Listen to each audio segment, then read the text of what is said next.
All right. That was weird. It was. Ladies and gentlemen, it is a solemn day. But welcome back to the Lore Lodge.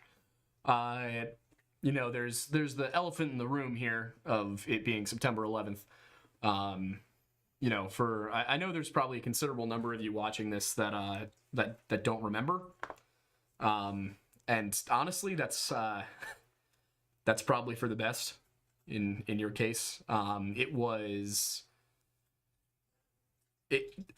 very early in my life. I think you're about 8 months younger than me. Yeah. I would have been about to turn 4, I think. I was born in 1997. And for me, the memories that I have, and I know, sorry to come out swinging with the sadness, but I wanted to, make sure that we were observant of this. I have very vague memories that are really just associated with fear. And I think that the part that really stuck with me about it was, when you're that young, when you're a kid, especially a toddler, I was 3.5 years old. Adults are invincible. You look around and the adults in your life are, you've never experienced death. You don't know what that is. You've never lost people. And to see the adults in your life panic like that, is really a kind of traumatic memory that I think a lot of people don't totally grasp. And there was a different form of intensity. Yep. For every age bracket there. Obviously the adults who went through it, their first thoughts, as far as I'm aware, were, oh my God, we're under attack. I can only imagine what it was like for people who were in middle and high school. People who actually saw it happen live on TV, because after the first hour, everyone turned on the news. For those of us who were younger, kindergarten, elementary school, preschool, I think that for us, it's very much that memory of, what is going on? Why are the adults scared? That's and so I luckily did not have anybody who I personally knew who died. I know that pretty much every adult in my life was affected. We're both from the East Coast. We're both from southeastern Pennsylvania. A lot of people had parents who worked in Philly. A lot of people had parents who commuted to New York. My stepdad commuted to New York for work for years when I was in high school. So, and in fact, if I remember correctly, and I don't know if my parents are currently watching the show, but if I remember correctly, he was actually supposed to be on a business trip in New York that morning, and his stepfather called my mom to ask if he was in New York. And I think that the opening question was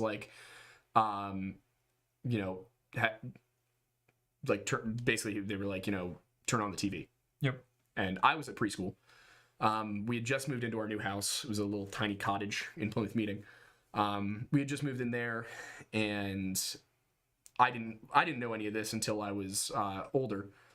But yeah, that was it was just this moment of his parents were worried that he was not safe, and this is before everyone had a cell phone, so they couldn't call him directly. They had to call my mom to figure out where he was. So for me, I was at preschool, and I remember that the adults did handle it pretty well where I was, but at the same time, it was still definitely something was wrong.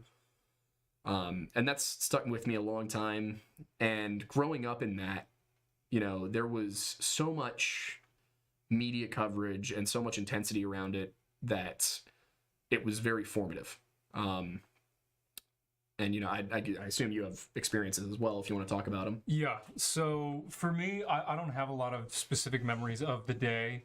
And I think it was because my mom did a good job of kind of shielding me from the newscasts or anything like that. But I know for my family, we grew up on top of what's called Valley Forge Mountain, but it's basically a glorified hill. But it's high enough in elevation where if it's in the winter, if it's raining down at the bottom, it'll often be snowing at the top. But we were right in the middle of the Philly International Airport east-west traffic pattern. So there were planes flying by that house all of the time. And obviously, for that week afterwards, there was nothing. And so, my mom and Dad and whatnot have always expressed how eerie it was after that. And we had a family friend by the name of Peter Keith Ortali, who worked in, I believe it was the South Tower, and he was with a group of his coworkers that morning, and they were coming out of the building, and he remembered in the stairwell that their boss was in a wheelchair, and there was no way that he was going to be able to get down by himself. So to the to the understanding but annoyed response of his coworkers, he went back, and they made it, and he did not. And so he died a hero. But for me, because I didn't have a lot of specific direct memories of it, it wasn't really that formative until hearing these stories as I got older, and then living in Manhattan for 4 years. And every year on the anniversary, I would go down to Ground Zero, or at least that weekend if if it was during the week and I had a class or something like that. But being there really gave me a whole new appreciation for it. Being there on the day, being there for the parades and the commemoration and things like that. And the thing that I really want, this conversation comes up sometimes because it really has become something that affects me deeply whenever I think about it or whenever it's brought up. And I think one thing that's kind of lost on a lot of people with the situation is that, this wasn't even like Pearl Harbor.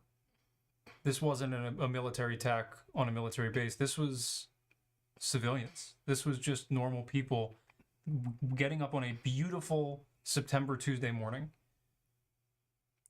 It's crazy to look at the footage. Yeah. And it was just a crystal clear morning. Gorgeous day. And I think a lot of people, I think you and I were having the conversation actually about the time between the towers being hit. Mm-hmm.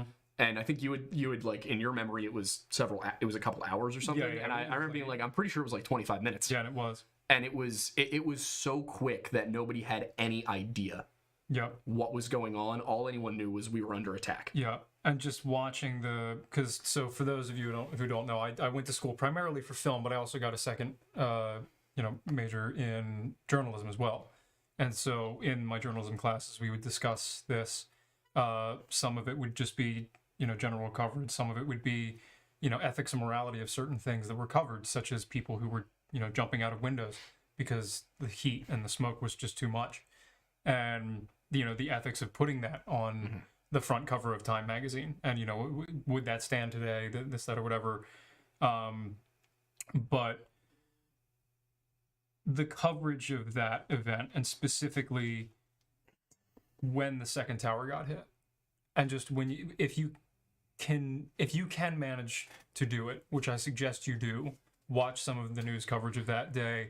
Be aware that it's intense. It's intense, it's just there is not a time I can watch that without getting chills when the second tower gets hit, because it's the collective realization. And if you put yourself in that moment, watching it on the television at the time it was happening, the realization that at that moment, everyone had their eyes glued to that television, and everyone in that moment realized the first one wasn't an accident. And just... Yeah, because if that everyone was talking on the news, everybody thought it was a mistake. Somebody thought it was a Cessna, but a lot of people, because the footage of the firefighter footage of the first one really doesn't give you quite the same. Yeah, but even that, it just it hadn't been found yet, so nobody really knew what happened. And then so every news station is covering it, and the world is watching, and all of a sudden everyone realizes it was real. This is uncalled for. It is so out of the realm of possibility of what people thought could happen. It's specifically in America, and just because we're in PA, especially, we want to remember Flight 93 in Shanksville.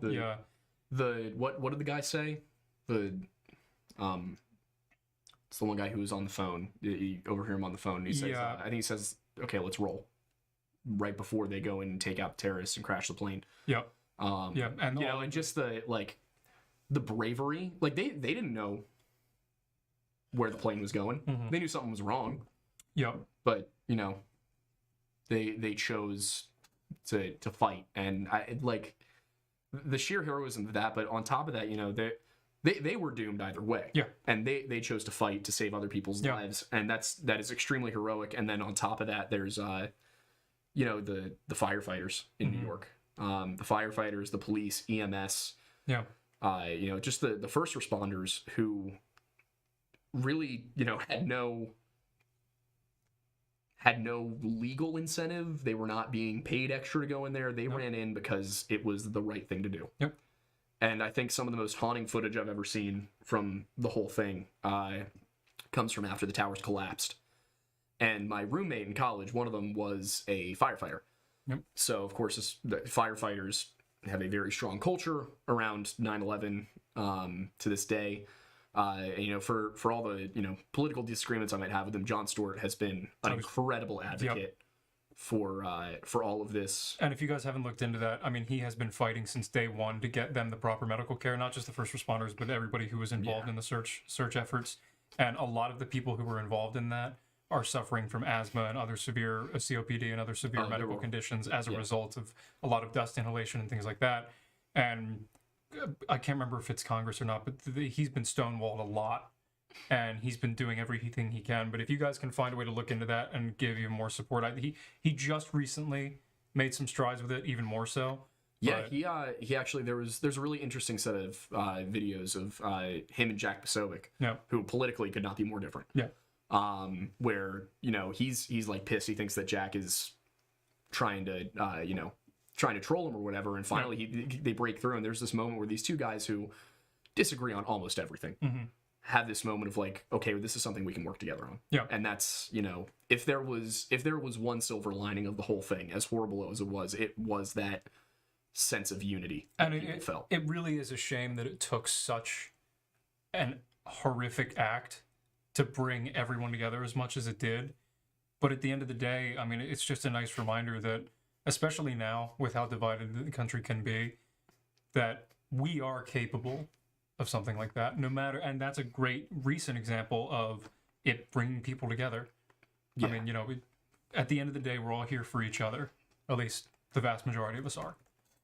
And I think it's important to remember that as often as we can. And I think today is a good day, not only as a memorial to those who unfortunately were caught in the crossfire and those who sacrificed themselves to help save as many as possible, but it's also a day to remember that, humanity can come together even in our darkest hours, especially then. And, one of the things that I was thinking about with the firefighters is there's a video that Alex showed me where, in case you didn't know, firemen wear a monitor that if they stop moving for too long, it starts beeping, because a lot of it's very real possibility when you're just going in for a regular fire that you will get stuck, you'll inhale too much smoke.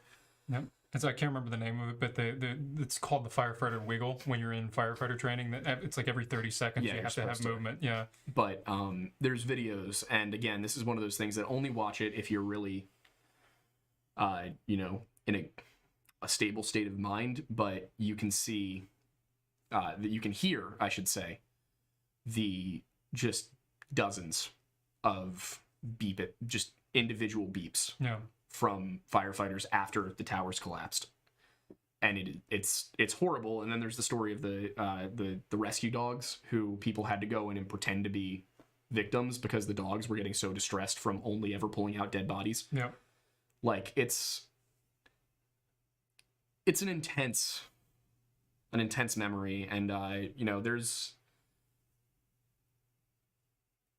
I don't know, it's just I have so many vivid flashes from those days, but the one that I wanted to pull up was for all the absolute nonsense that came out of the reaction, because talking about the event and talking about what the government did after the event are two different things. Yes, very much so. There are so many things that there was no excuse for, but the line that sticks with me from what George Bush got up and said, standing in the rubble of the towers, where he says, somebody yelled, "I can't hear you," at him. Like one of the firefighters in the crowd yelled, "I can't hear you." And he responded, "I can hear you, the rest of the world hears you, and the people who knocked these buildings down will hear all of us soon." And I think that's like, there was no politics there. No. In any of it. It was a pure moment of Americans standing together, and then to see, you know, the Queen break 600 years of tradition and play our national anthem. Yeah. To see, I think it was a country in sub-Saharan Africa sent us like 110 cows to help. Yeah. You know, just like, you know, outpourings from all over the world to you know, give that moment of solidarity. You know, I hope nothing like that ever happens again, but it would sure be nice to get back to a point where we're all neighbors and countrymen and not, you know, constantly at each other's throats over whatever bullshit is going on in the media. And I think that's a good example of, on that day, it wasn't like America was better than everyone else. It wasn't that, you know, it was America or nobody else. It's like, it was your family. You know, we as a nation are like a family, and it doesn't mean that you don't help people outside of your family, but when your family gets hurt, you're there for them. Yeah. And that's what happened that day. And I think that's what patriotism is. It doesn't mean that you only care about your family. It just means that, you know, there's a special bond there. And I think just as a day for remembrance, it's good to reflect on what happened in New York, what happened at the Pentagon, what happened in Pennsylvania, and just what humanity can do. And not to be too on the nose, but I will say this morning I have a Twin Towers mug just as a commemorative thing. It's not even 9/11 related. It's just a mug with the two towers on them. I just want B. Lewis in the chat. You leave a lot of negative comments on our videos, and I don't know why you're obsessed with that. You follow us, you subscribe. I guess you're one of the hate subscribers. I don't know what we've done to offend you, but out of all the fucking times, can you keep your goddamn mouth shut? Have some fucking decency, you piece of shit. Get out of my chat. Good fucking God. Just, like, the fuck is wrong with you? Also, if you watch the show, you know we don't curse. You know we try and keep this family friendly. Who the fuck do you think you are to interrupt a fucking video where we're talking about goddamn 9/11 and the heroism of firefighters and fucking Steve Buscemi, who helped out at Ground Zero and didn't tell a goddamn person he was doing it, to make fun of us for being short? Who the hell do you think you are? Go fuck around somewhere else. Go find a Twitch stream to bother. Jesus Christ. Anyway. Fair points. But no, there was a moment where I was drinking coffee out of that cup this morning and was sitting, looking over my balcony. It just so happens that when I was looking up, I totally forgot that they still nested in this area. But, and I am not kidding when I say this, there was a pretty large bald eagle that flew over. And it just it was just one of those things that was like too perfect. But it's one of the elements where it's like, you know, it's just a nice reminder. Just a nice reminder of something beautiful and something overtly American on a day where it's very easy to be just morbid and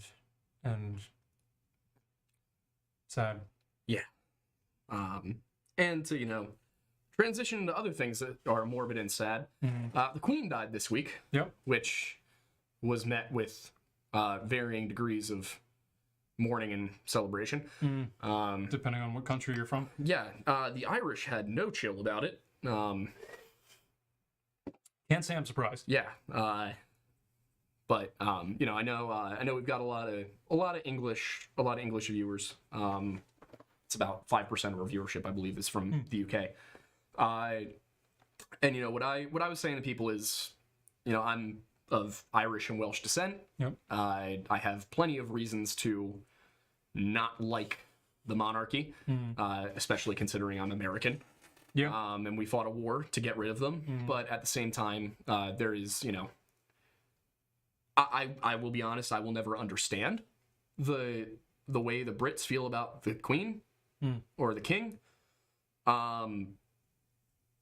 But I do understand that it was an emotional and upsetting experience to lose her. So, you know, I've kind of been trying to tell people, like, if you're American, especially, you know, if you're not from a former British, like, we're one of the former British colonies that got off kind of okay. Like, we haven't, you know, we got out early. Yeah. But if you're not from somewhere that was a colony in the 1800s, you know, be respectful about it. I understand if people who, you know, are from countries that just were decolonized in the 60s, or countries like Ireland, you know, where things are still very raw.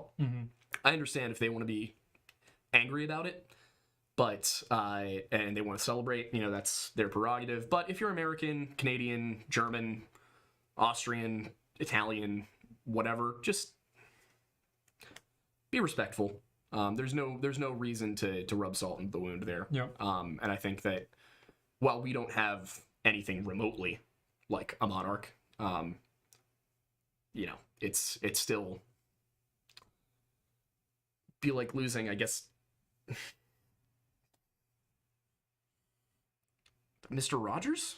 Yeah, I was gonna say Betty White, but yeah, like, we don't have anything like that. no. We're never gonna get it, you know? Yeah, Betty White was about as close as we could come. Yeah.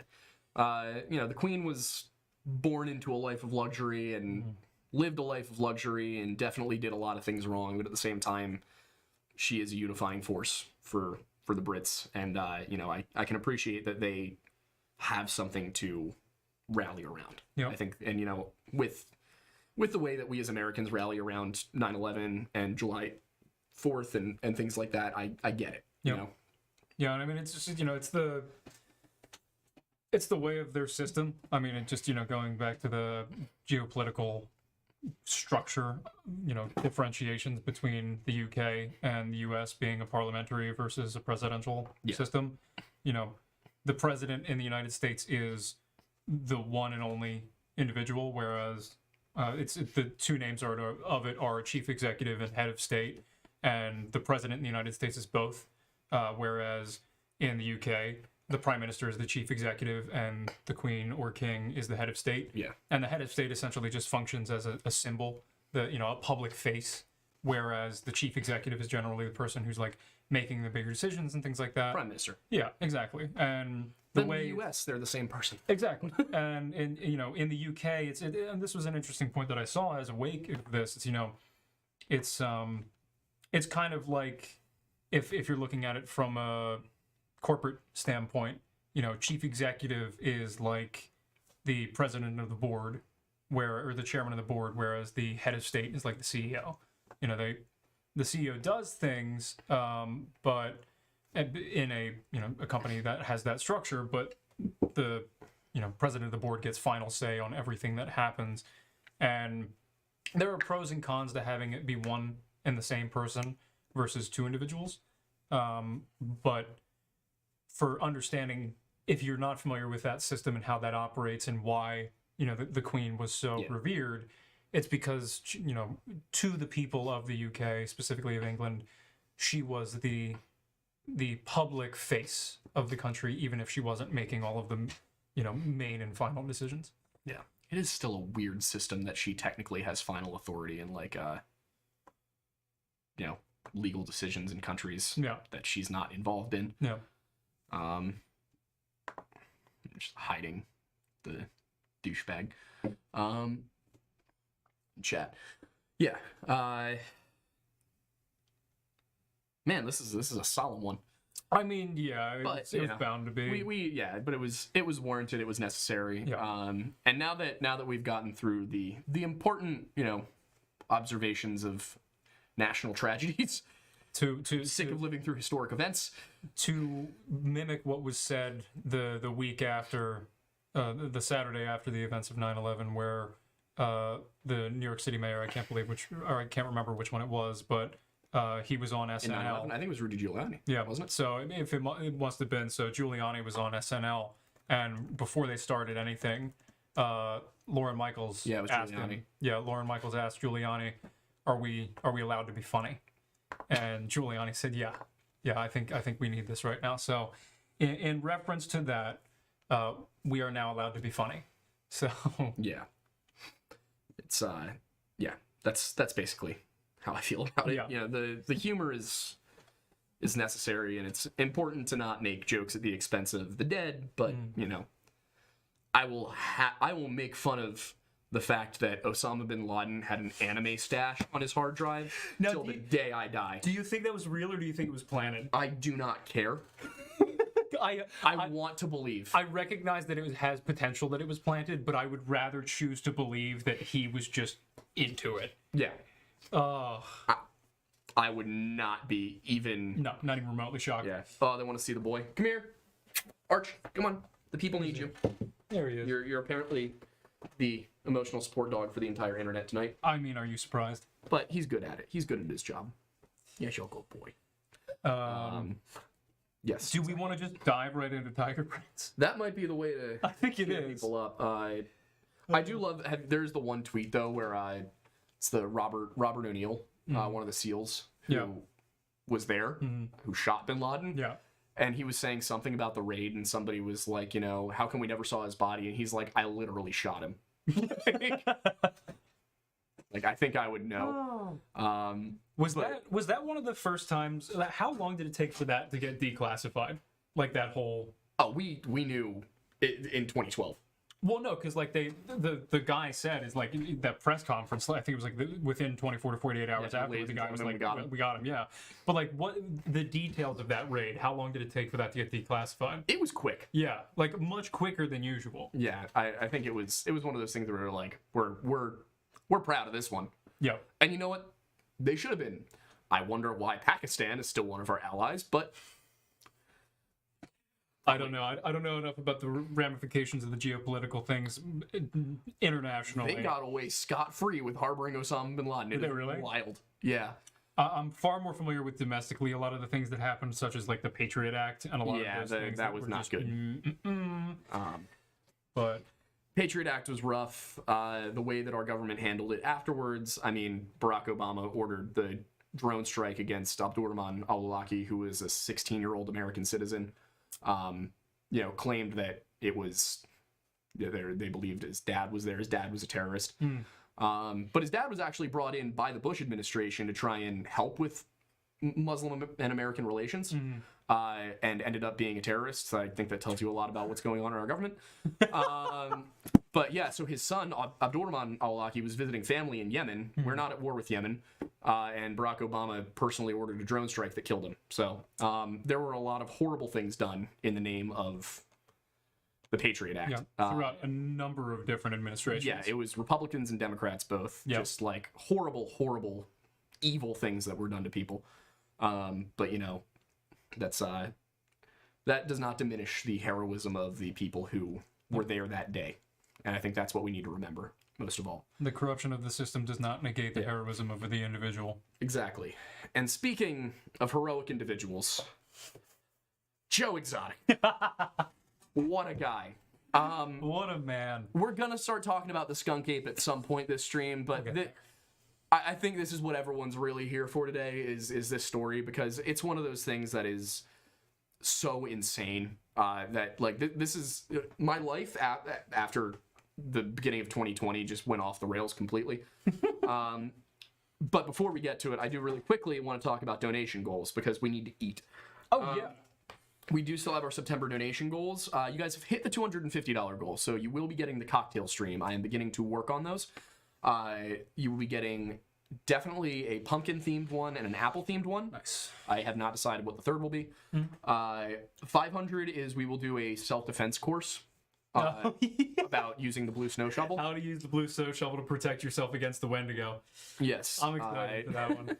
I think the total for the month is up on the screen somewhere, but it's kind of hard to see. Total this month, it looks like... That's wrong. That's definitely not right. It looks like... Oh wait, no, right, because that's including Weird Bible. Yeah, we know we can't include that in the Yeah. that's a So different ballgame. we'll be doing the math ourselves. Yes.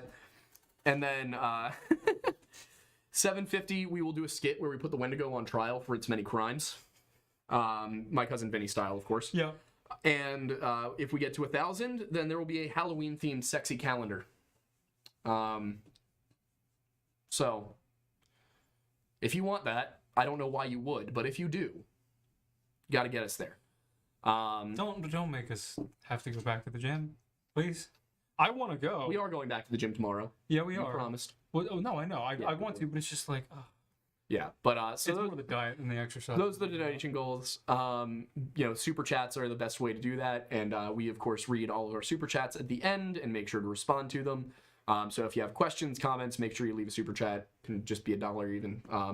And we have new Drunk Folklore coming out on Patreon. very That we soon, do. this month. To be clear, it's not just Drunk Folklore. There are a number of different renditions of songs that were just replaced with Skunk Ape, Yeah.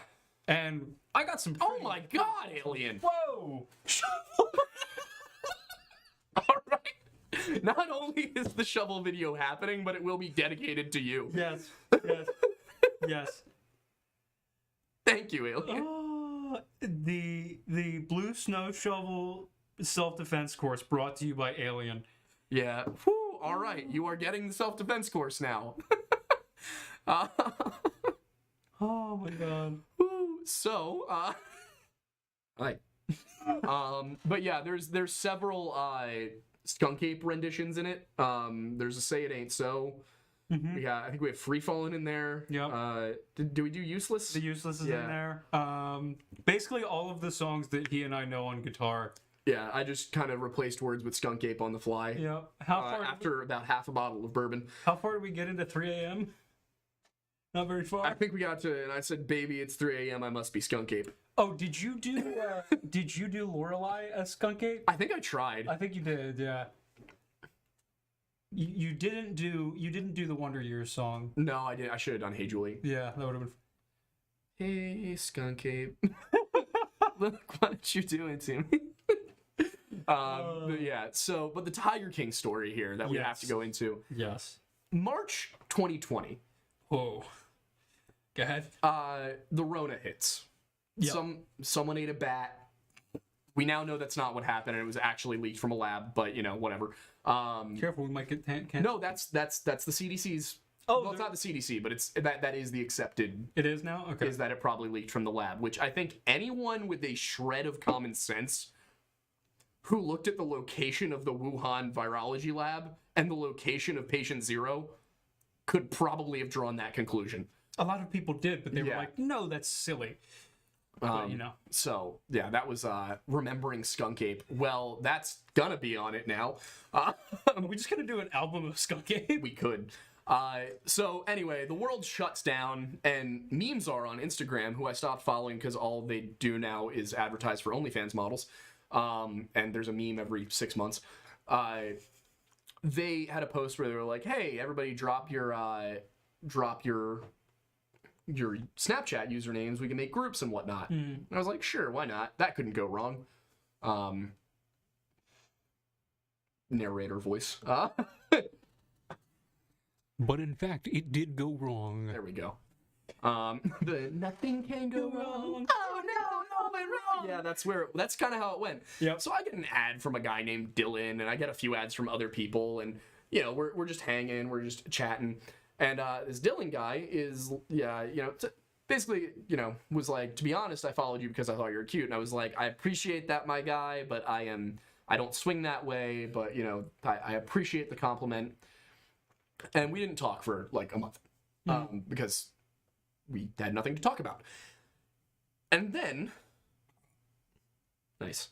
And then I start watching Tiger King. I finally cave, and I binged the entire show in one afternoon. Yep. I still haven't finished it. Yeah, it's a wild ride. Yeah, I got like 4 episodes in, I think. But yeah, I'm sitting in my basement. I've got Tiger King on. It's like the 7th episode, and I'm scrolling through my Snapchat stories, and I get to a Snapchat story, and it's Dylan's, and he's on a raft or a tube, and I'm like, tubing. And then I look at the screen, and I'm like,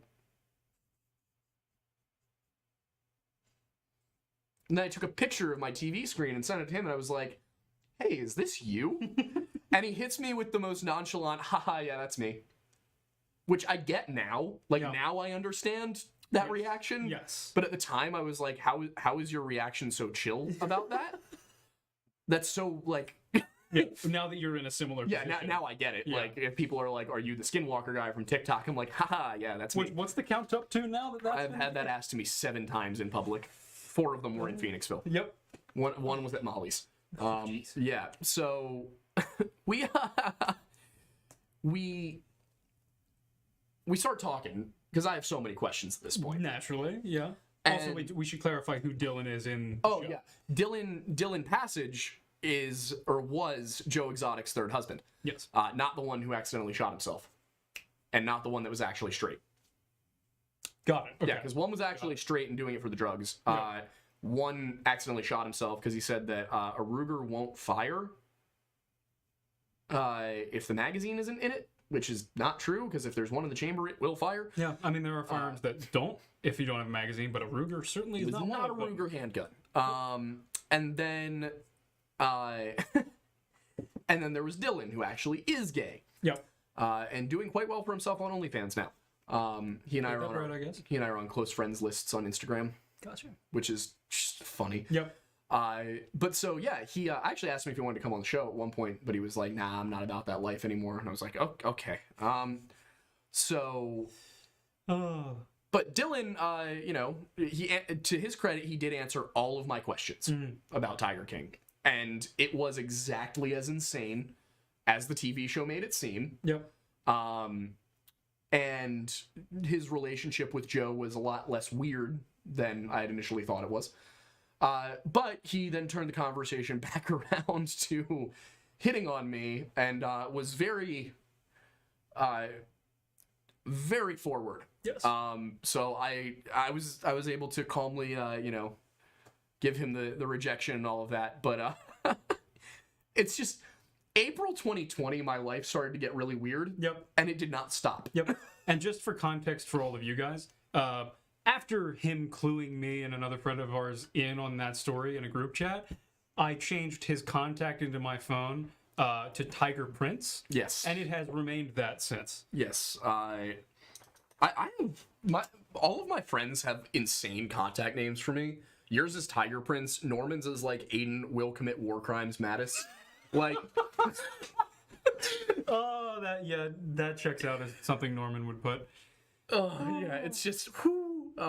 At one point, I think in Nandy's on His Majesty the Royal Funk. Yeah, that sounds right. Yeah. So I've got all the nicknames in the world, but I was invited down to Florida by the Tiger King's third husband. Dylan, if you're watching, let's get dinner sometime, but platonically.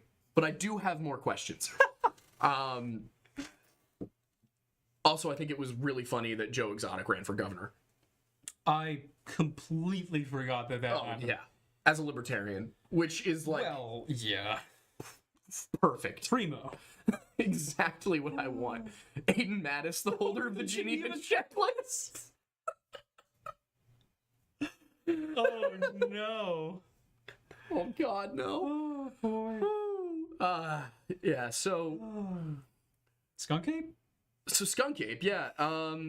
This is the actual thing that we plan to talk about tonight. I feel like I've had a week full of Skunk Ape because we recorded it the middle of last week. Yeah. I edited it Friday morning, and then we did drunk folklore on Skunk Ape. on Skunk Ape. I'm gonna have to edit that, and now we're talking about it here. I'm getting a lot of Skunk Ape in my life. Alien says I'd be Johnny Test in his contacts.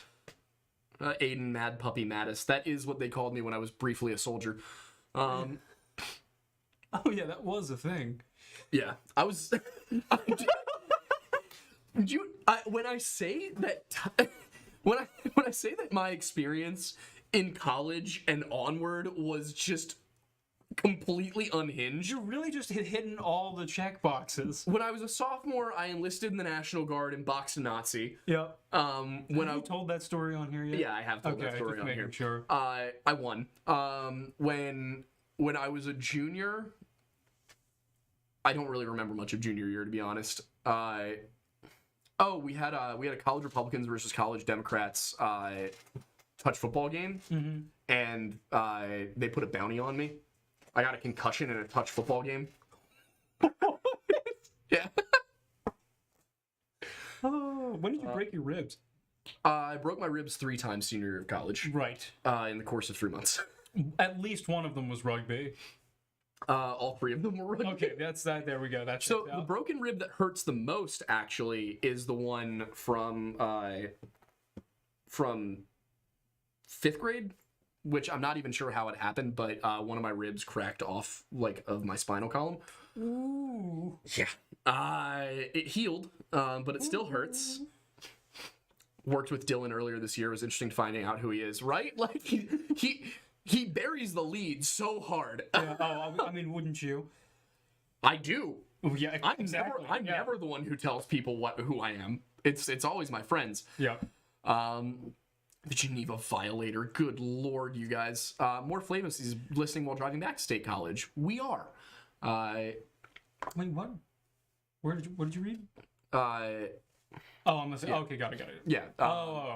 Sorry, yeah. I didn't go to Penn State. Forgot about that We Are thing thing, for a yeah. second. Yeah. So, that's... yeah. What a ride. And then the Tiger King thing happened senior year. Junior year, what happened was that I broke a rib like late August. How many times have you broken ribs?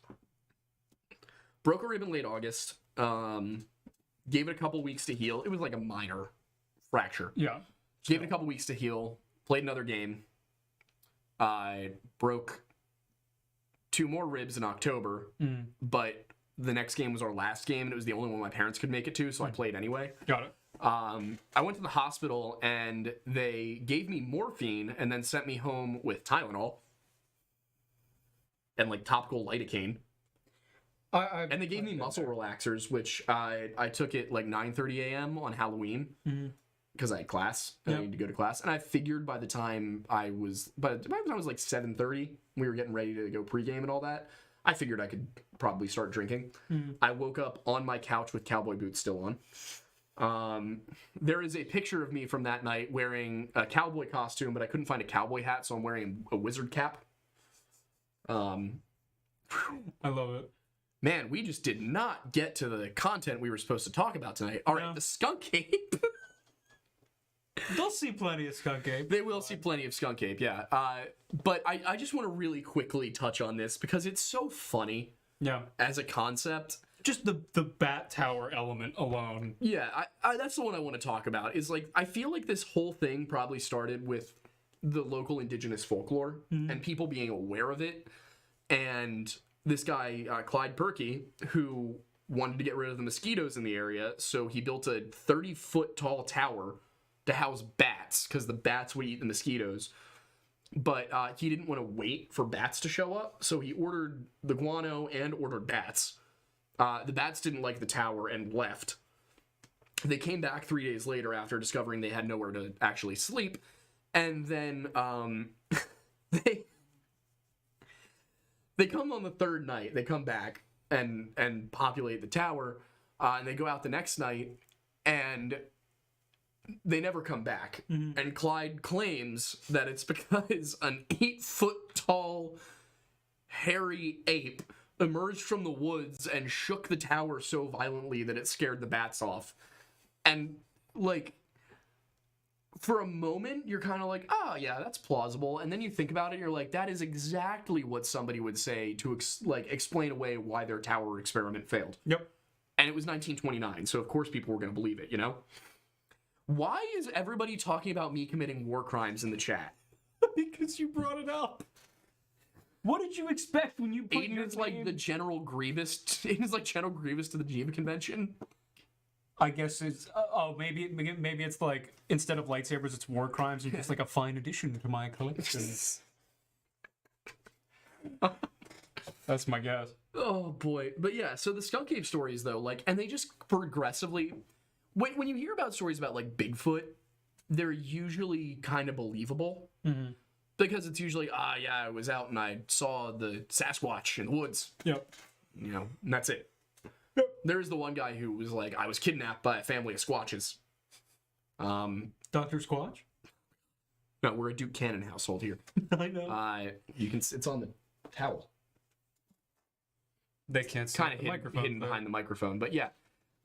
Also, by the way, if you want to try Duke Cannon products, you can get them at our Amazon storefront, which is in the description. So, Mattis sounds like a lot of fun at parties. I'm not gonna lie, I am a lot of fun at parties. He is. He keeps the vibe going. Yeah. If you let him DJ, he will play either pop punk or seer. That's about it. Or classic rock. I have a solid party playlist. My Not a Big Booty mix. When was the last time you played it? I don't know, recently-ish, Fair. probably. I'm not gonna say you don't play it. I'm just saying the general the usual is All Time Low, Sum 41, Simple Plan, or Seer. Yeah, true. But Sum 41 has some banging party songs. Not Like disagreeing. Not disagreeing. Letting them know what they would be signing on for Yes, true. if they showed up. For those coming to our Penhurst night, the mod team mostly, but you will experience the playlist. Yep. They are solid music choices for a party. It's exactly what would have been played at a party in 2003. And I have the hair to go with it. I actually ran out of my forming creams. This is wax. I'm a little more stiff tonight. I mean, if it works. We should we should put wax in your hair and just make it big. Let's make it large. Large. Got rubbing alcohol and styrofoam. I will not be making the spicy styrofoam. The spicy sauce. You got the Tannerite Roomba. Better than the Claymore Roomba, I guess. Yeah. That would Claymore be Roomba's a bit less. It's a bit more unwieldy. Yeah. What about the real life erotica tales of Sasquatch? Huh? Yeah, I don't know. People have weird interests. They want to do some weird stuff. There's also I will give Thornbury a mohawk, no questions asked. That'd be a tall mohawk. My mother is asking me to check my text messages for some reason.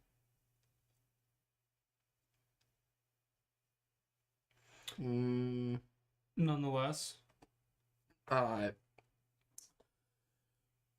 lost my train of thought. We were talking about... Oh yeah, the Skunk Ape instance. But yeah, so the next one that you get is like in 1946. And according to the southernmost Skunk Ape Society, which I'm not sure why they had to clarify that they're the southernmost one. Is there any other? I don't think so, primarily because the Skunk Ape is in the south. I guess they were planning on expansion, Maybe. and it just never happened. But yeah, the next one that you hear is in 1946, and it's a guy who's like, yes, the Skunk Ape charged out of the wilderness and hung on to my car as I drove at breakneck speeds for 1.5 miles. Breakneck speeds are? It was 1946, like 15 miles an hour. Yeah. It was not going fast. Yeah. And then it's kind of quiet again. There's like sightings here and there. And then in the 1970s, and it's funny because like Wikipedia and the Bigfoot Research Organization are both like, there were a slew of skunk ape sightings from 1971 to 1975. And in reality, there's like 2 in 1971 Yep. that they reference. Yep. In one case, Statistically, significant. Realistically, insignificant. yeah. But yeah, there's just like the one where the guy calls the police and he's like, hey, are there any orangutans loose in the Everglades? And he's like, my daughter said she saw an ape that was bigger than daddy. Yep. And they just form a 15-man posse. I just love how many times I've heard the word posse in the past week. It's been a lot of times. It's been a lot of times. A lot of posse. When was the last time people like used the word posse when they were not referring to like a group of like shitty producers in Hollywood going to a party? Probably a lot in the Old West. Yes. The term for early medieval household guards was posse comitatus. Oh, really? Yeah. Basically meant band of companions. That makes sense. But it's just kind of funny to think about Beowulf being like, this is my posse. Man, Yeah. what a story, Beowulf. It truly, we should cover that at one point. We should do a video on Beowulf. That would be a fun one. I'd be game. But yeah, so, and then the other one is this woman who's like, yeah, I smelled something bad, and I poked my head out the window, and there was a skunk ape right in front of me with its child, and then the child clawed my leg. This skunk ape was not bigger than Daddy. This skunk ape was only 5 feet tall. Yes. That's the other problem with the skunk ape stories, is they just, like, they range so widely. Like, some of the skunk apes are 4 feet tall, some of them are 12 feet tall. And then, of course, I tell in vague terms the story of the Tsukalu, which is the Cherokee Devil, which gets a bad rap. It's really more neutral than anything, but it's kind of similar to Bigfoot, and it's got a similar story. Like, there's a lot of Sasquatch style stories that range all across the United States, which it does lead me to believe that either the natives came over with that and it spread with them, or that they actually did experience something and have contact with some sort of other hominid. There's very little evidence for any sort of thing, but it would be interesting if it really was. Yeah, they've got a lot of various variations on the story, but I thought it was interesting. But Suakalu is this a great hunter. He's like the lord of game, and kind of the thing is, like, that's kind of similar to Bigfoot and also the Leshy, and you see all these comparative folklore elements that span across cultures, and you have to ask yourself, okay, why does everybody have a Bigfoot? Yeah. Like, what's going on there? So I like to think that it's likely that we have retained a memory of some sort of giant ape from deep in our past. Yeah. Which is just weird to think about because, like... I mean, it makes sense considering, like, Homo sapiens were not the only, of that... Oh, no. What is it? It's kingdom, phylum, class, order, family, genus, species. So it's of that same genus. Yeah. We had Homo habilis, Homo erectus. What else? I can't remember how to say the word. Australopithecus? Something like that, yeah. That's like the first one, and then you get into the later hominids and humans. Like Homo sapiens, which is us, coexisted with both Homo sapiens neanderthalensis and Homo sapiens denisova. What is it that I feel like? What's the one with the tools?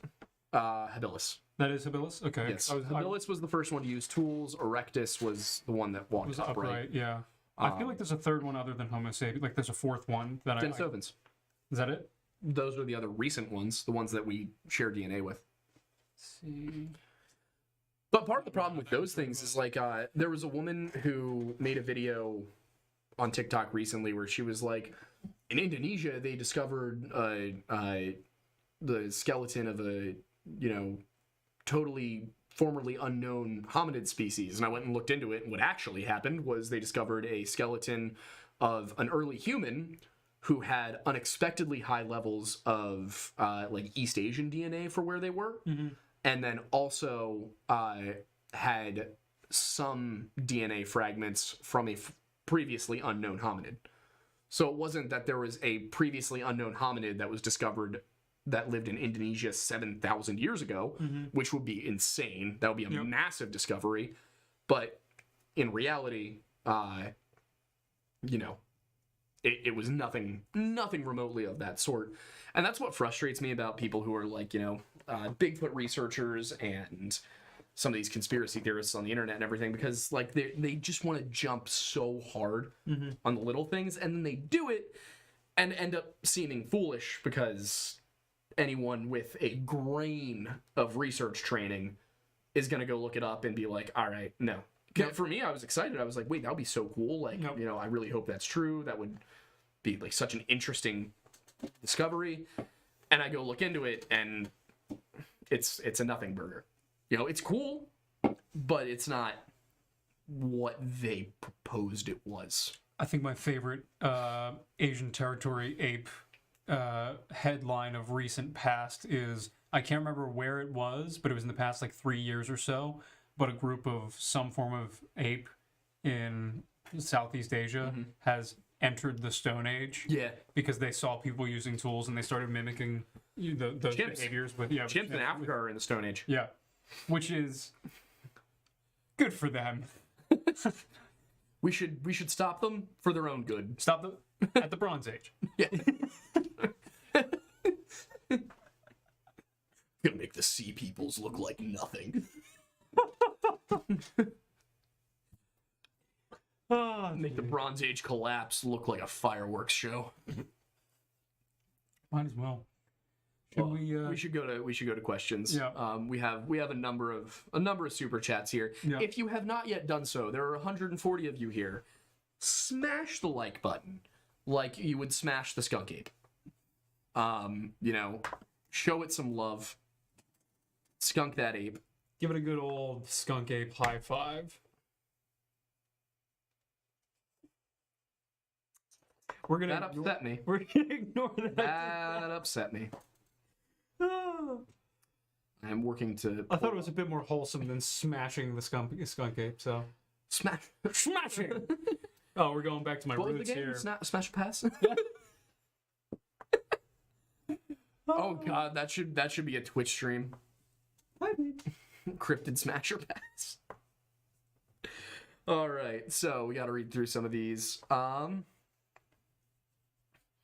Okay, so from Heavy Burn Man for $5, we have the simple comment, Skunkussy. Come on. Nice. From Marco Pizzetto for £2. Where's Guy Fawkes when you need him, eh? I wonder that all the time. Remember the 4th of November. The gunpowder treason and plot, something like that. I haven't watched that movie in a while. Come up here. Dude, V for Vendetta is such a good movie. It really is. Oh my gosh. It's very 2005, but it's so good. Yes. It is a little funny because you watch it like now and you're like, ah, yes, this is a movie about how a Western government became totalitarian after assuming autocratic power to combat a virus. There's no parallels here. Nope. What parallels? What are you talking about? The Reynard Show for 10 says, I hope you are both well. I would say yes. This morning was a struggle after drunk folklore last night. I love how he literally just put his paw on my arm and he was like, no. Yep. The head. Yes. Scratch the head. Oh, he knows exactly what he wants. Oh, you're so. At least you know what you want. That's a good thing to do, or a good thing to have. Yes. I'm just saying. Alien for $200 just said shovel. Yes. That might You will get the shovel. That might be the best super chat we've ever That's the gotten. best super chat we've ever received. Just shovel. Plaz for 5 says, Bin Laden had a lot of mainstream anime, Naruto, Bleach, and Dragon Ball. At least he had good taste. I don't watch anime, but I'm told those are the good ones. The whole of Devil May Cry, Detective Conan, and a crapload of pixel hentai games. I don't want to know what that means. I have a vague idea. But the idea of Osama bin Laden, like, sitting in his room watching Dragon Ball Z, just like... Do you think he ever did the Kamehameha? Probably. Somebody make an edit of that. You know, we usually say don't speak ill of the dead, but in the case of Osama bin Laden, Speak as ill as you speak as ill as you want. Speak more ill than the Black Death. I love the one tweet where the CIA tweeted, like, you know, in 1984 the CIA gave however many Stare missiles to the Mujahideen to fight off the Soviet Union, and then somebody replied and said, and then what happened? It's like every time the CIA, like, every time it's mentioned that the government is funding some, like, pro-democracy rebel group, Yep. I'm always like, it's the GTA, shit, here we go again. The 1980s proxy war in Afghanistan and its consequences have been disastrous for Western civilization. Alien says, you'd be Johnny Test in my contacts.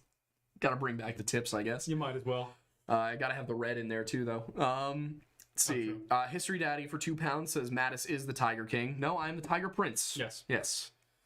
Perhaps the Tiger Duke. The Tiger Lord. Yes. I'm trying to the Tiger. Count Tiger. Baron. Baron Tiger. Nathaniel McCoy for 5 says, I worked with Dylan earlier this year. It was interesting finding out who he is. I'm curious what you did with him. Did with what? Dylan, Oh, like what you worked on. Anthony for 5 says Aidan Mattis sounds like a lot of fun at parties. Yes, I am.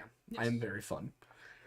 Unless I get into my feels and then I have myself an emo moment in the bathroom.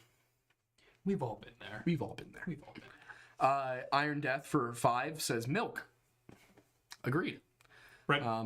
Nope. Red. Iron Death also for 10 says, just a reminder, Google Podcast listeners exist. Also, we know Google Podcast listeners exist. The show's on Google Podcasts. Yeah. We do have to get the last 10 episodes uploaded. Yeah. We're also going to switch to Podbean because Anchor doesn't want to pay us. Yep. I'm finally done moving in, so I will actually have time to convert the podcast. And now that you're done moving in, it's almost time for me to move. out. Yeah. Let's see.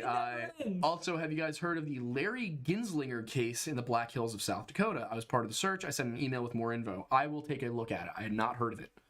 Let's scroll back up here. It's the 5th of November. I know. I got it wrong. Remember the 5th of November. Erectus was the first playa. I hate the play. I hate the game. What's got in here? 31,000-year-old amputation survivor? What? Like lower leg gone and healed. I did not know about that, but I'm not surprised. Neanderthals were got such a bad rap from early archaeologists. Mm-hmm. They were very intelligent. Mm-hmm. They were ahead of us. Were they really? Yes, but we were bigger and had they had thousands of years of head start on us. Mm-hmm. By the time we evolved to the Were we the I guess. Nephilim? Maybe. But no. So the idea is that the Neanderthals had more time on us, and as a result, they came up with for example, technology with fire for creating extremely high temperature fires, Interesting. 40,000 years ago. Wow. Yeah, they were smart, but the problem was due to their size and their anatomy. So for example, they would have a lot of strength to stab something, Mm-hmm. but they wouldn't be able to throw something very well. So we got very good at throwing spears. Mm-hmm. They more stabbed. And then as far as we know, we actually seem to have interbred with them to an extent. Mm-hmm. As well as with the Denisovans. That is adorable. I just. Is his nose tucked in? Yeah. Yeah, that's Are cute. you okay, I know baby? him. He's a good boy. You okay? He's a good boy. Good puppy. So sweet. Look at the ears. Someone's tired. Let's see. Stay at monkey. Crows are in the Stone Age. Oh, good. Crows are really smart too. Crows and ravens both. Yep. We must stop them and the gorillas who are taking part in guerrilla warfare. Skunk Ape smashed me. I'm sorry. I have now smashed my screen from smashing so hard. You good? Yeah, I got you. Some of these comments are foul. I will do the Smasher Pass cryptid stream. I will do that for you. What was the game? Smash or Pass? Also, that's the first time somebody's absolutely nailed the pronunciation of my surname, GG. It looks vaguely Italian. And as somebody with an Italian last name, I try to get those right because I know how frustrating it is. The number of Piombino and Pombino, You just readjusting? and then I met an Italian guy. His name was Tommaso Sacchetti. Really rolls off the tongue. Yeah. But he said my last name. I met him at camp, and he was like, Biombino. And I was like, oh, I'm not gay, but but you're tempting me. but correct pronunciation of my last name is correct pronunciation of my last name. Fair. Aidan, I just saw all of these come through. Aidan, how do we stop the chimps and gorillas from evolving further and prevent them from continuing actual guerrilla warfare? Well, here's the good thing. While the Stone Age is an incredible advancement, Yeah. that is a true leap from simple being an animal to being a society, a civilization. That is the first step.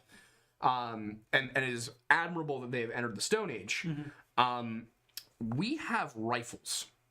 Yes. So I think if we have to stop the chimps, 308 will do just fine. We have ICBMs. Nuke the chimps. I'm just imagining like somebody walking into the Oval Office and being like, President Biden, we have a problem on our hands. The chimps, they're assaulting Liberia. And he's like, come on, man. And they're like, what should we do, sir? And then Kamala just kind of cackles in the background. And then we don't do anything and accidentally nuke Libya or something. Big red button. It's like, oh, come on, man. Nuke the chimps. Oh, God. The next day, he has no idea what happened, and they have to explain it to him. Oh, boy. What else do we have in here? Damn, Bin Laden just like me for real. Careful who you say that to. Do not say that in the TSA line. Yeah. History Daddy, that is the most cursed thirst posting I have ever seen. What hentai did Osama have so I can look it up for research purposes? Oh, Good Jesus. lord. I see History Daddies in the culture. I had to look up where Lake County is. I came here in 1998, but I'm originally from Pennsylvania. I've become acclimated to Florida to return back north. Well, if you ever want to come visit, Pennsylvania is nice. Plaz says, for the 24-hour stream, would you be interested in having me run a one-shot adventure of Demon Gate High for you? We'll have to discuss so I can figure out exactly what it is. But yes, if so. David Bradford says, how can I best reach you for your opinions on Bible translations and accuracy? Send an email to thelorelodge@gmail.com. That is where I will see it soonest, and remember to answer. Because I actually sit down and, like, Yep. respond, whereas with Instagram DMs, I'm like, yeah. That's just too many. Dude, I have, like, over 2,000 unread messages on TikTok. No thanks. A lot of them are just people sending me videos, and I'm like, can you not do that? Like, cluttering my inbox, man. Yeah. Michael Buchanan just saw this.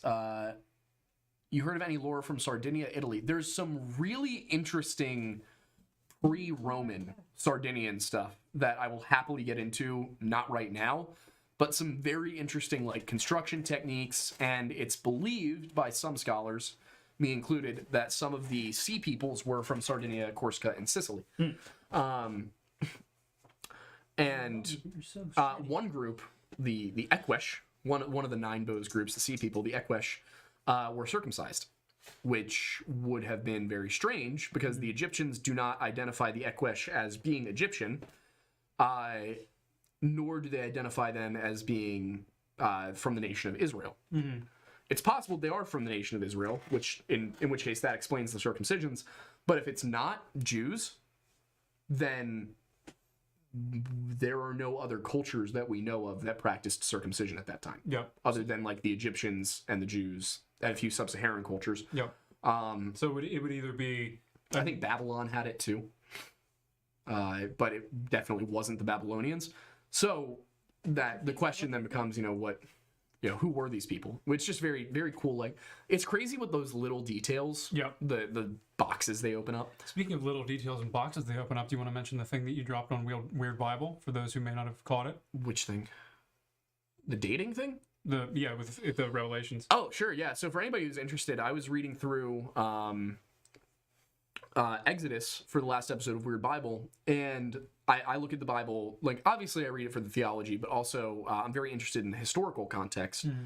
And so what I've been trying to do is pinpoint the dating of the Exodus, at least within 10 years. Like, I really wanted to get within 40 years. Yep. And what I ended up doing was finding that, all right, well, it has to be after this building of the cities of Pithom and Ramses, which were both built under Ramses II. Yep. So it has to have been in the 13th century, or at the end of the 13th century BC. Yep. And then I also found that the pharaoh who follows Ramses II, Merneptah, on one of his battle stelas where he's talking about his triumphs, he mentions these various tribes. I'll see if I can pull it up. I want to read you guys the Merneptah stela. Okay, here we go.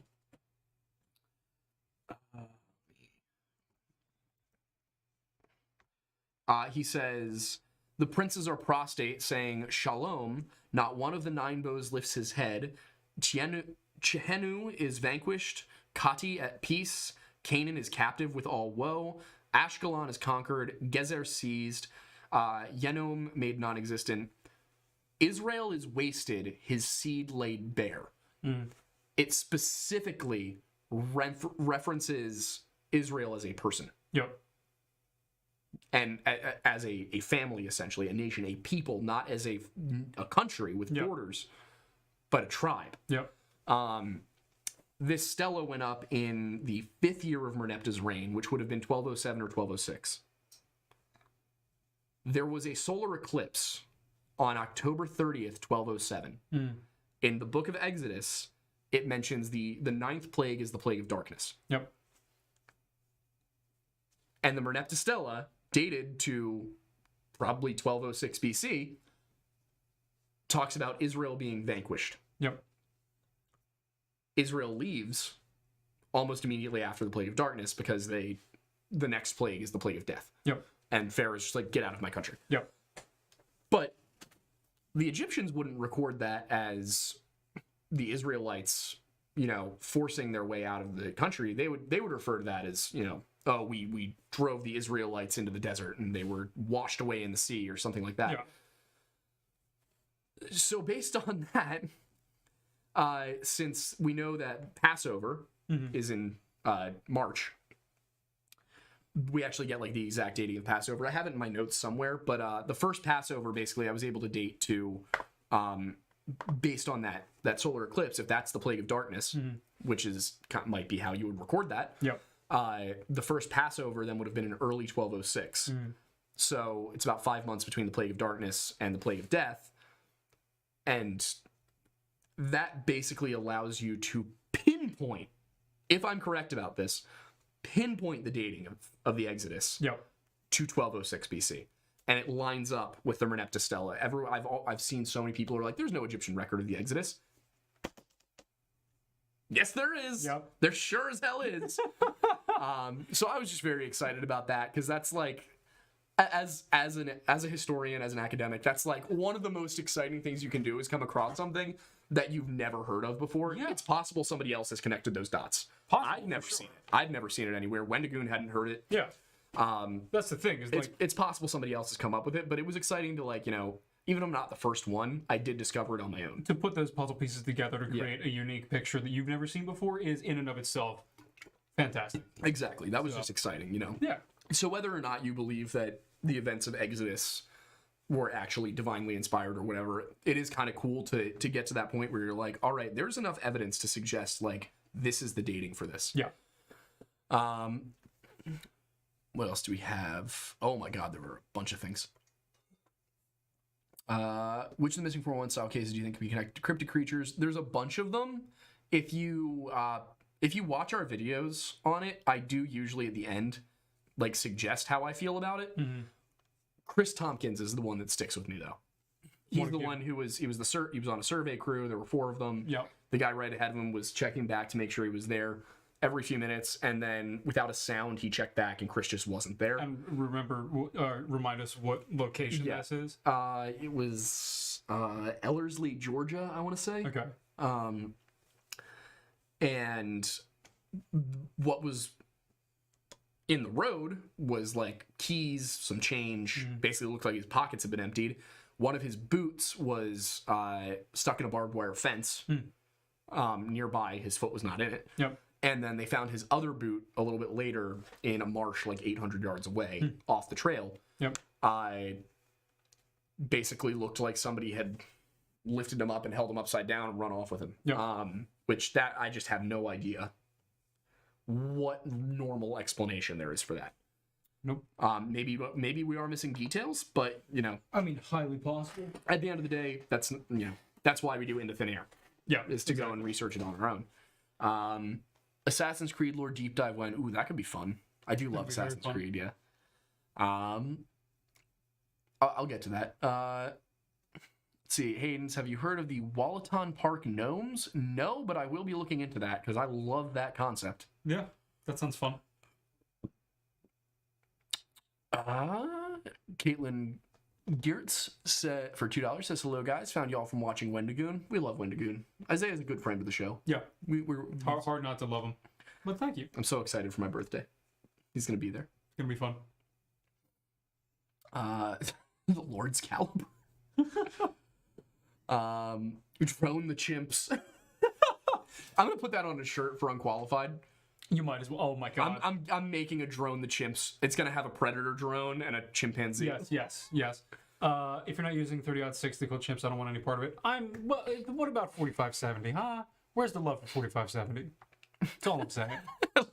I love that we're discussing the best caliber with which to perform genocide against the chimps. Like, I mean, if they rise up, if they hit the Bronze Age before we say they can, yeah, gotta stop those chimps, man. Yeah.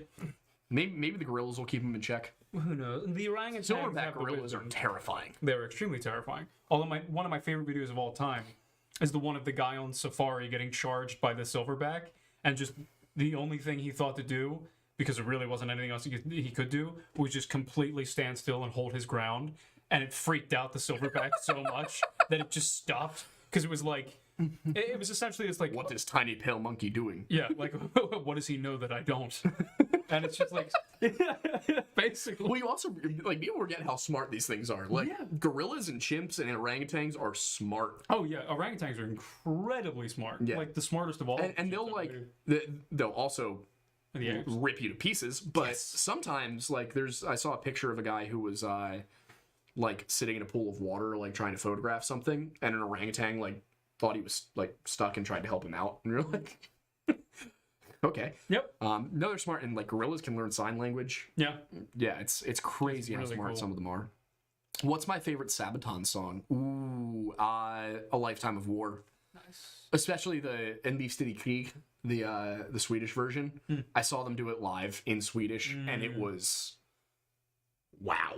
And if you look up the translation of the lyrics, I'm gonna pull it up because I just Dionysus for $5. Hello from Wayne County, PA. No way. I'm up. I'm up there like a couple times a year. If you're anywhere near Honesdale, that's roughly where I end up. Love this day. Keep up the good work, folks. We'll do our best. Thank you. just the chorus here. I just want to. For war it can destroy a man. I give my life for my homeland, but who will mourn me? So see me as a husband, a friend, father and son who never comes home, but who will miss me. It's like, the whole thing is told from the perspective of just like a common soldier. Yeah. Because so many songs and like stories about war are about the heroes and the generals and the leaders. Yep. And this one's just about like, this was 30 years where 11 million people died, and for what? Yeah. Over Catholic versus Protestant. Like, Yep. I think it's pretty baseline, but Wayne to Sorrows is probably my favorite Sabaton song. But then again, I'm not as familiar with them as he is. They're just such a good band. They are. You know, what an incredible way to teach people history. I know. And they tell so many stories of like average soldiers. Yep. Like even by name. You know, and it's just incredible. The Cobras Fumanches, the Brazilian Expeditionary Force. I think I've told you about this one before, but like 3 Brazilian soldiers who ran into a full-fledged German platoon on patrol and fought until they ran out of ammunition, then fixed bayonets. Like they all died, but the Germans built a monument to them, and they were like, "Here died the 3 bravest men we've ever seen." Yeah. Like these guys could have surrendered. Yeah. They were Brazilian. The Germans would have just taken them and put them in a normal POW camp. Like they were not at risk of, you know. Nobody knew about the Holocaust yet, but they weren't at risk of that kind of thing. They would have been treated the same as any other prisoner of war. Which is not great, but Not great, but instead, you know, they chose to fight to the end, and that is insanely admirable, especially because it was Brazil. yeah. Like, what? They had no stake in it. No. But the way they got the Cobras Fumanches, the Smoking Snakes name, was that there was a joke among the Allied forces that was it was something along the lines of like, you'll see snakes smoking pipes before the Brazilian Expeditionary Force goes to war. And so they went to war. They were like, all right, That's sweet. there goes the patch. Yeah. What else we got here? Nathaniel McCoy, we remodeled Walmarts. Wow. I did not know that was a thing he was doing. That's pretty awesome. Also, Wendigo King. I like that. That's fun. considering the time, I would say those who still have questions but they have not yet been answered, send them in now so that way we don't miss them. Also, 30 minutes from home today. I love that. It's where I get groceries. Which are you near, like Wallenpaupack, or which direction are you? Just out of curiosity. As long as we don't hurt the bonobos. Also, a tribe of chimps has killed at least 3 silverbacks using pack tactics and spears. Please tell me there's video of this. That's scary. Or like eyewitness account, because that's wild. And the story behind the last battle is really cool. We've been meaning to write a movie about that, and we just haven't gotten to it. That's litter, right? What? Yeah. Yeah. And we just last night started working on a film that has a working title of Asylum. Yep. And it was at first it was gonna be kind of a cheesy like found footage movie for fun, and then we got into the plot, and we've come up with a really good plot. Well, here's the thing: we haven't written together in a while because we've been so busy. But then, like, as we were writing, because we got dinner and we were like, coming up with ideas, and then Aidan audibly said, he was like, "Wait, I forgot we're both good writers." Wait a second, we know what we're doing. Yeah. Because we're throwing plot points back and forth at each other, and I'm you're coming up with character things. I'm coming up with like different like plot answers to different like plot holes that we have, and it was just like, oh, that's right. We know what we're doing. Ooh, No Bullets Fly is a good one too. The story behind that. Not familiar. First of all, I know the German guy's name was Franz, I think, but I can't remember his last name. But the American pilot was named Charlie Brown. Yes, but the story here is that there was a bombing raid, an Allied bombing raid, and one of the surviving bombers was limping back to Britain, and it had basically this one guy. I think he had actually already been shot down, and he was going back up, or he had run out of fuel or ammo or something. So he went back down, and then he went back up to go after the bombers. But once he got up into the air and saw the bomber, he could tell that like 2 of the engines were on fire. Their doors had been blown open. It was missing like pieces of the fuselage. It was just clearly not a like combat capable plane. No. And he basically, if you go and you read his account of the story, he says that as he was looking into the airframe and saw that most of the crew was dead or wounded, and then Charlie was basically like the only one and keeping it going, and up there it's so cold. Yep. Like, and the doors were blown off. All they had was their bomber jackets. And he said he remembered his training to be a pilot when he was in Italy, that his flight instructor, who had been a pilot in World War I, said that if he ever caught any of them shooting a man in a parachute, he would shoot them himself. And I think his name was Franz, I'm pretty sure. He said that the way he like looked at it was, how is this any different than a man in a parachute? Yeah. They're defenseless. They're just trying to get home. And so rather than shooting them down, he turned around and flew to their, I think it was their left, because they were flying back towards Britain, to basically shield them from German flak and fighters. And he flew them all the way to the British Channel. And part of what makes the story so incredible is that he was 1 kill away from a Knight's Cross, which is 25 kills. If he had downed that bomber, he would have gotten the highest honor the German military offered to pilots. And instead, he never got it either. Yeah. Instead, he chose to save those men's lives. Remind me, what raid was that specifically? I don't remember what raid it was specifically. It was late in the war. It was a B-17. Not a Lancaster. It wasn't a B-29? No, it wasn't a B-29. Those were mostly used in the Pacific Theater. There's one specific story. So the reason why I was asking, because there's a specific story of B-29s in the European theater where they were kind of testing the Norden bomb sights capabilities, and it was Haywood Hansel's kind of idea to go after, I believe it was a ball bearing factory, and they just like totally didn't hit it. But I was curious if it was the same raid there.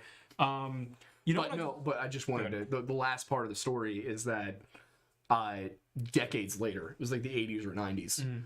I think it was Charlie decided he wanted to see if he could find that pilot, and he did. And they met up and they became friends. That's awesome. And it's just like, it's insane to think about in the World War II. Yeah. Like, and to be fair, the Luftwaffe, as far as the Germans went, was the more honorable part of the military, and they were not involved in any of the ground warfare. Yeah. You know, I don't think there was an SS detachment for the Luftwaffe or anything. They, you know, It was just like normal warfare. yeah. And again, everyone in Germany knew what was going on, but you know, as far as people who tended to be at least, you know, fair in terms of engagement. Yeah, I mean, Luftwaffe this is a prime example of them exactly. being. You know, somebody took that moment in the darkest period of human history and chose to be a human. Yeah. And to, you know, save somebody's life rather than just seeing them as the other team, as the enemy, looked at this guy and said, this is not the honorable thing to do. Yep. And flew him home. Like, that is... And that is always respectable, no matter who it is. Yeah, that's incredible. Anybody who's willing to risk themselves to make the honorable decision. And then, who was it? Albert Göring, I think? For Hermann Göring's brother. Because I think it's Göring, because his brother was so high-ranking in the Nazi party, Albert was able to basically just use his name and go around places and be like, do you know who my brother is?